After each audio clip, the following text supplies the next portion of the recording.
Incroyable, mais vrai, une tempête politico-médiatique secoue le Maroc et devinez qui en est à l'origine. L'Algérie, évidemment. Au cœur de cette agitation inattendue, un nom surgit de nulle part et s'impose comme une révélation fulgurante, Ferhat Meni. En un éclair, le voilà propulsé au rang de personnage influent, tant sur le plan symbolique que médiatique. Certains n'ont même pas hésité à le hisser au titre de chef d'État, rien que ça. Pourtant, la fameuse République de Kabylie qu'il prétend incarner n'est reconnue ni par Rabat ni par la moindre instance internationale. Un État fantôme, mais avec des fans bien réels. L'apparition soudaine de cette affaire sur la scène marocaine a jeté un pavé dans la mare. D'un côté, certains y flairent une manœuvre classique, une simple tactique pour faire pression sur le voisin algérien. De l'autre, des voix bien plus inquiètes y décèlent une stratégie risquée, une sorte de pari à double tranchant qui pourrait, avant même d'égratigner Alger, ébranler les fondations internes du Maroc lui-même. Mais le véritable tournant, le moment où les choses ont pris une autre dimension, c'est lorsque Abdelilah Benkiran, l'ex-chef du gouvernement et actuel patron du PJD, est monté au créneau. Avec son franc-parler habituel, il a affirmé que l'indépendance de la Kabylie ne tenait pas debout, ni spirituellement, ni politiquement. Pour lui découper des États au gré des circonstances, c'est jouer avec un feu dont personne ne maîtrise la portée. Et autant dire que cette sortie n'est pas passée inaperçue. Quand Benkiran a lâché ses vérités, dans la droite ligne de ses convictions habituelles, soit dit en passant, la riposte ne s'est pas fait attendre. En face, les partisans du MAC sont montés au créneau, visiblement piqués au vif. À leur tête, le fameux gouvernement de la République de Kabylie, proclamé accrochez-vous bien dans une salle des fêtes parisienne. Oui, oui, un État autoproclamé sur parquet ciré et guirlande de mariage. Beaucoup y ont vu la preuve vivante du caractère hautement symbolique, pour ne pas dire imaginaire, de ce projet. Mais ce qui a vraiment retourné l'opinion, c'est la suite. L'affaire a dérapé au-delà des communiqués enflammés Benkiran, s'est retrouvé directement pris pour cible, et pas à moitié on l'a accusé, lui et son parti, d'être les perroquets de la propagande algérienne des agents infiltrés au service d'un agenda venu d'Alger. De quoi faire bondir une grande partie de l'opinion publique marocaine, comment un groupe, sans reconnaissance officielle, mené par un exilé en France, peut-il impunément s'attaquer à une personnalité politique majeure du pays, sans provoquer la moindre réaction institutionnelle ou médiatique d'envergure, et pendant que certains s'étonnaient, d'autres s'indignaient, une partie croissante des Marocains commence à s'agacer sérieusement. Ce qui passe mal. Le tapis rouge médiatique déroulé à Ferhat Meni. Un homme qui, rappelons-le, n'a jamais su rassembler 3 rangées de chaises en Algérie, ni mobiliser un seul cortège digne de ce nom. Et pourtant, au Maroc, il joue au président invité sur les plateaux libres de commenter la politique locale, de critiquer les figures religieuses du pays comme s'il dirigeait un État reconnu. Un paradoxe qui en fait grincer plus d'un. Ce paradoxe plus gros qu'un éléphant dans un salon a laissé bon nombre d'observateurs bouche bée. Comment expliquer qu'un homme incapable de rallier à sa cause les habitants même de la région qu'il prétend défendre et totalement ignoré sur la scène internationale se retrouve soudain propulsé en figure influente à l'étranger, et pas n'importe où au Maroc, pays qui connaît lui aussi ses propres cicatrices sensibles en matière de séparatisme et de frontières. Et pourtant, malgré le fait que Rabat n'a jamais daigné reconnaître la fameuse République de Kabylie, pas d'ambassade, pas de statut officiel, ce personnage se voit dérouler le tapis rouge dans les médias avec une visibilité qui ferait pâlir de jalousie bien des leaders légitimes. Mais l'ironie ne s'arrête pas là. Le plus croustillant reste sans doute dans les archives. Oui, car Ferhat Meni, avant de se découvrir une vocation de président kabyle, clamait haut et fort son amour pour l'Algérie. Il se disait fier de son identité algérienne amazigh et musulmane, évoquait avec tendresse ses parents algériens et son attachement profond à la terre natale. Des déclarations enregistrées, documentées, impossibles à nier. Et aujourd'hui, comme par magie, le voilà qui affirme que la Kabylie n'a jamais appartenu à l'Algérie, tentant de faire passer un virage politique pour une révélation historique. Un vrai cas d'école en matière de mémoire sélective. Le virage spectaculaire opéré par Ferhat Meni a eu l'effet d'un pavé dans la mare. Pour beaucoup, c'est le signe flagrant que le projet séparatiste tient sur du sable. Et dans cette ambiance déjà électrique, une rumeur gagne du terrain, un véritable réseau d'influence serait en train de se tisser au Maroc. Une sorte de fan club stratégique mêlant journalistes, politiciens et pseudo-activistes, tous gravitant autour de Meni, œuvrant à lui offrir une aura qu'il n'a jamais eue chez lui. Leur mission officieuse, le transformer en levier de pression dans le grand échiquier régional. Mais tous ne sont pas dupes. Les critiques, eux, alertent sur le danger de rendre banal un discours qui, sous couvert de lutte identitaire, pourrait finir par grignoter la cohésion nationale. L'idée que donner la parole à un séparatiste étranger aujourd'hui puisse légitimer demain des revendications internes, voilà le scénario cauchemar que certains redoutent. Et quand ce camp pro-Mac se met à accuser Benkiran et son parti d'être à la solde d'Alger, beaucoup y voient un franchissement de ligne rouge. Une attaque jugée aussi absurde que révélatrice d'un profond malaise dans cette mouvance. Fidèle à lui-même, Benkiran n'a pourtant fait que répéter ce qu'une large partie des Marocains pensent tout bas non aux aventures de dislocation, oui à l'unité des nations. D'ailleurs, lui, qui reste à bonne distance des centres de pouvoir, n'a ni cherché le buzz, ni provoqué. Il a simplement exprimé avec sa franchise habituelle un attachement sincère à la stabilité de l'État marocain.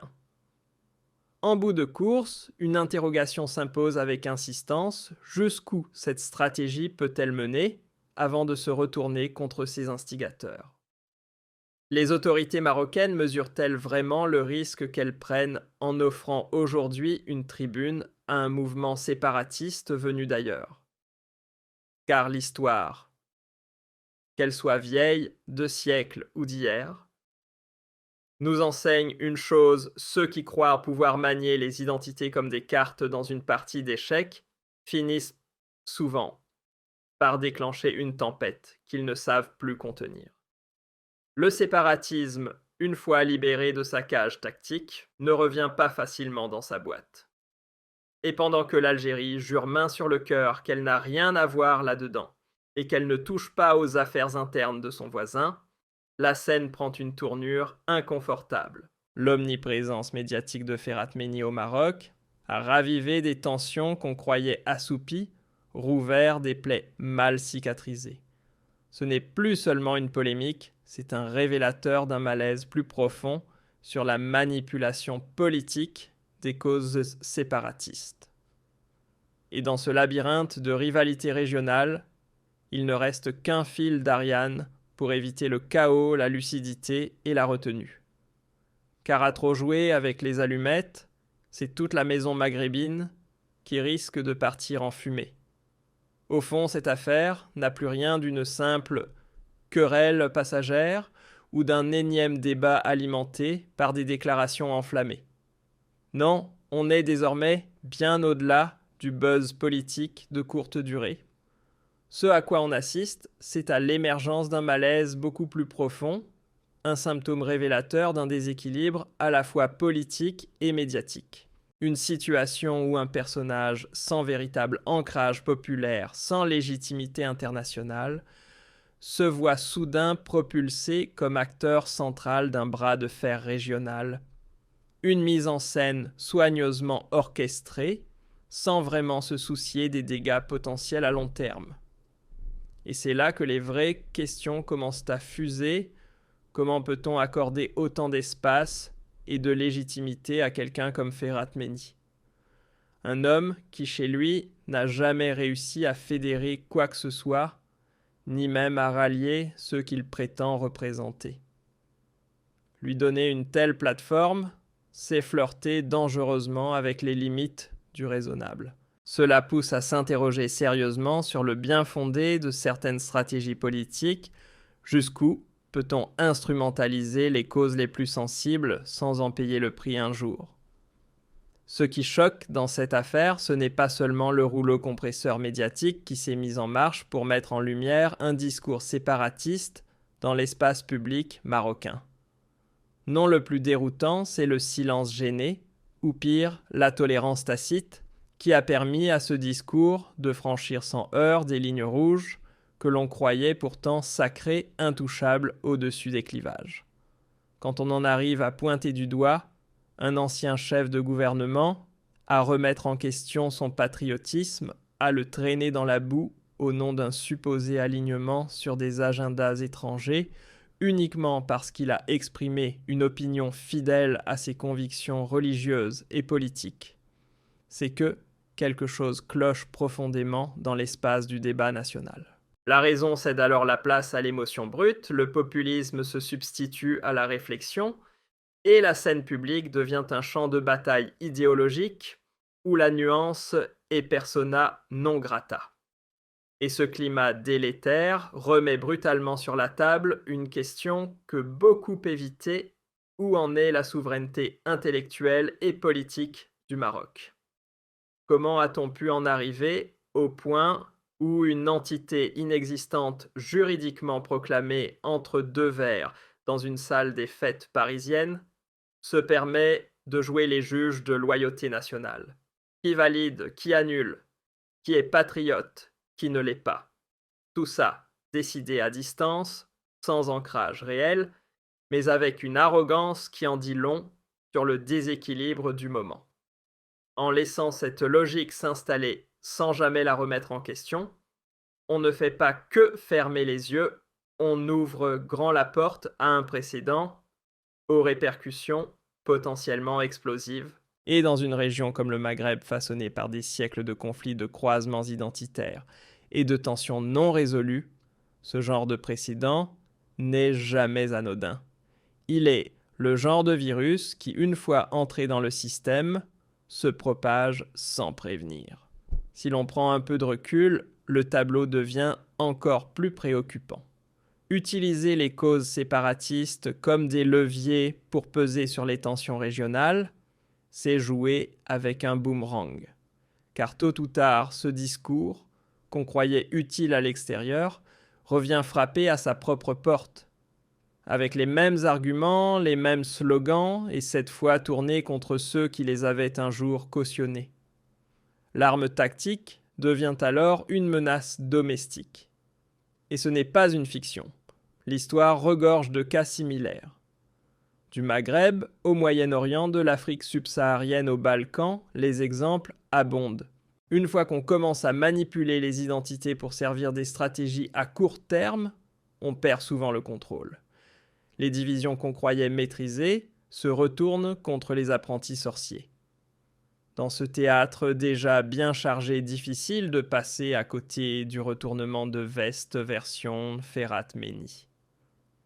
Cet homme qui hier encore affirmait haut et fort ses racines algériennes, se proclamait fier de ses origines amazighes et de son appartenance à l'islam, s'emploie aujourd'hui à effacer tout cela d'un revers de main. Il tente de recoudre le récit de sa propre histoire à la mesure de son agenda politique du moment. Une amnésie sélective qui ferait rougir bien des historiens. Ce changement de cap brutal ne révèle pas simplement une perte de crédibilité.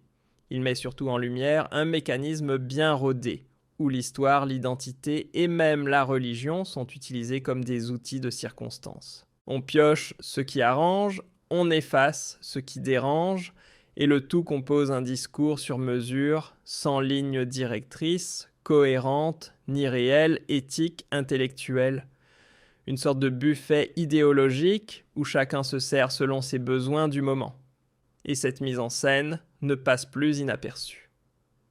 Une partie grandissante de la population marocaine commence à lever le sourcil, voire les deux, face à cette glorification d'un discours qui, sous couvert de liberté, promeut en réalité la division. Ce malaise rampant trahit une prise de conscience bien réelle. Ce qui se joue ici dépasse de loin les simples clashs politiques ou les joutes verbales habituelles. Malgré leurs différences de vision de parti ou de croyance, une chose unit aujourd'hui une large majorité de Marocains, leur attachement viscéral à l'intégrité de leur État. Beaucoup comprennent qu'on ne bâtit pas un avenir maghrébin sur des lignes de fracture, mais sur des ponts. Et ces ponts, ce sont le dialogue franc, la collaboration sincère et le respect absolu de la souveraineté de chacun, ni plus ni moins. À force de coller systématiquement l'étiquette Algérie sur tout ce qui dépasse du discours officiel marocain, on finit par détourner le regard du vrai problème. Chaque fois qu'une voix sort du cœur, au lieu d'écouter ce qu'elle dit, on préfère l'associer à une influence étrangère, comme si toute pensée indépendante devait obligatoirement venir d'ailleurs. Une technique bien rodée pour esquiver les débats de fond, accuser désigner un ennemi externe et passer à autre chose. Classique mais terriblement réducteur. Prenons le cas de Ben Kiran.